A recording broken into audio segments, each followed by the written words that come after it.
Prime Minister Benjamin Netanyahu, in a recent press conference at his Jerusalem office last month, addressed the issue of global sentiment seemingly turning against Israel. Netanyahu revisited an earlier question about the world's apparent bias against Israel. He expressed his concern that the horrific massacre that took place in Israel has been swiftly forgotten, and the world seems to be uniting against Israel. He noted that there are voices both domestically and internationally questioning Israel's actions and morality. The Prime Minister refuted the criticism, including those from international and U.S. sources, that Israel and the IDF are not doing enough to minimize civilian casualties. He firmly stated that this is not the case and that it's not just his personal opinion. He referenced globally recognized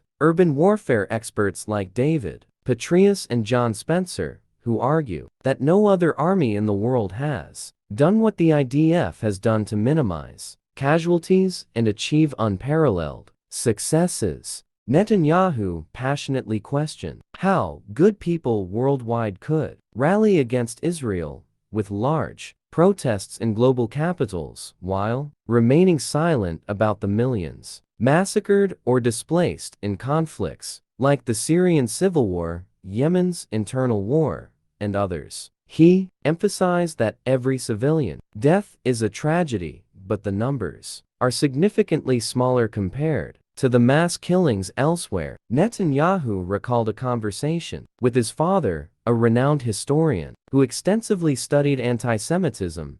He had asked his father how people could believe the worst about Jews throughout history, from ancient times through the Middle Ages and into the modern era. He initially thought it was due to ignorance, but his father explained that it was more than just ignorance. His father pointed out that ignorance alone couldn't explain why intellectuals like French philosopher Voltaire or Russian writer Dostoevsky believed in anti-Semitic allegations. Netanyahu concluded that anti-Semitism is a virus that has persisted for millennia, changing forms but never disappearing. The Prime Minister emphasized the need to combat this virus. He stated that the establishment of a state was the first step to physically defend against those who would harm them. The second step is to counter these attacks by all means necessary. He stressed that if they don't stand together to counter these attacks, no one else will. In conclusion, Netanyahu called for unity in physical defense and moral defense against the accusers. He urged them to expose the lies, hypocrisy, and falsehoods of the accusers. He declared that their mission is to fight against anti-Semitism in their generation. So,